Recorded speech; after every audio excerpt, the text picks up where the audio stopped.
প্ৰত্যেকজন আজি ৰকিবুল হুছেইনক তাৰ পৰা যি কেইগৰাকী মানুহে তেওঁক বেয়া ব্যৱহাৰে হওক খেদিছে প্ৰত্যেকগৰাকী মানুহ মুছলিম মানুহ আৰু বংগীয় মূলৰ মুছলিম মানুহ আৰু সেই জায়গাটোত পৰহি ময়ো যাম মোকো কোনোবাই শ্লোগান দিব পাৰে মোৰ এগেইনষ্টত মই নাজানো কিন্তু পৰহি মই যাম কাৰণ আজি আমি সিদ্ধান্ত ললো এখন ফৰেষ্ট কৰিম গতিকে পৰহি অশোক সিংহাল আৰু ময়ো তাতে যাম গতিকে কিন্তু ৰকিবুল হুছেইনক জুনে তুনে খেদে এতিয়া ধুবুৰীটো খেদে গোৱালপাৰাটো খেদে নগাঁৱতো খেদে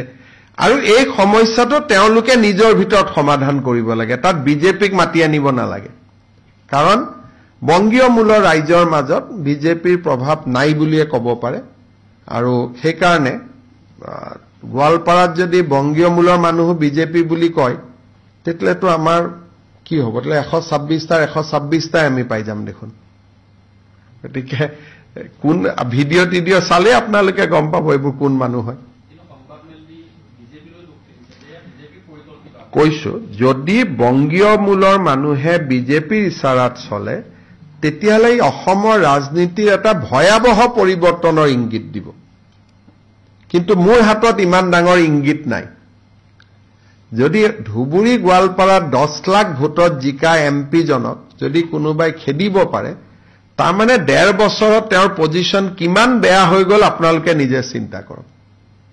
1.5 বছৰ হোৱাই নাই নেকি এবছৰ 2-3টা দিনে হৈছে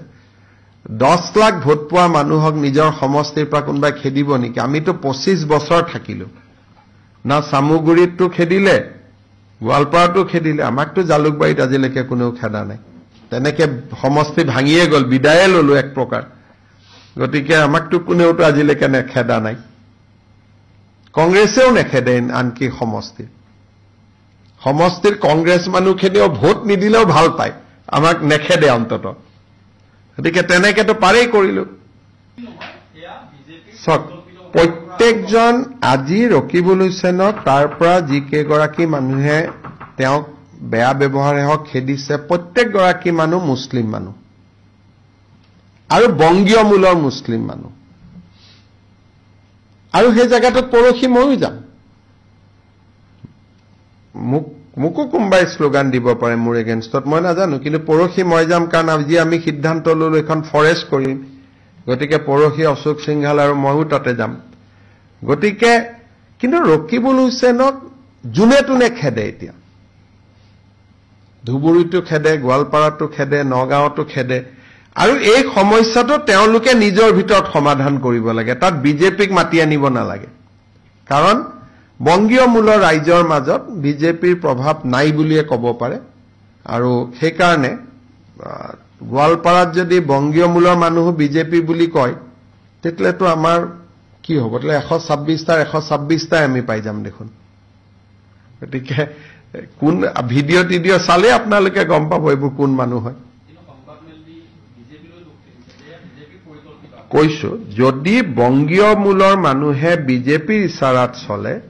তেতিয়াহ'লে অসমৰ ৰাজনীতিৰ এটা ভয়াৱহ পৰিৱৰ্তনৰ ইংগিত দিব কিন্তু মোৰ হাতত ইমান ডাঙৰ ইংগিত নাই যদি ধুবুৰী গোৱালপাৰাত 10 লাখ ভোটত জিকা এমপি জনক যদি কোনোবাই খেদিব পাৰে তাৰ মানে 1.5 বছৰত তেওঁৰ পজিশন কিমান বেয়া হৈ গ'ল আপোনালোকে নিজে চিন্তা কৰক 1.5 বছৰ হোৱাই নাই নেকি এবছৰ 2-3টা দিনে হৈছে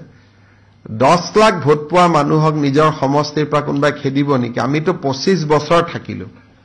না সামুগুৰিতটো খেদিলে গোৱালপাৰাটো খেদিলে আমাকতো জালুকবাৰীত আজিলৈকে কোনেও খেদা নাই তেনেকে সমষ্টি ভাঙিয়ে গ'ল বিদায়ে ললো এক প্ৰকাৰ গতিকে আমাকতো কোনেওতো আজিলৈকে নেখেদা নাই কংগ্ৰেছেও নেখেদে আনকি সমষ্টিৰ কংগ্ৰেছ মানুহখিনিও ভোট নিদিলেও ভাল পায় আমাক নেখেদে অন্তত গতিকে তেনেকেতো পাৰেই কৰিলো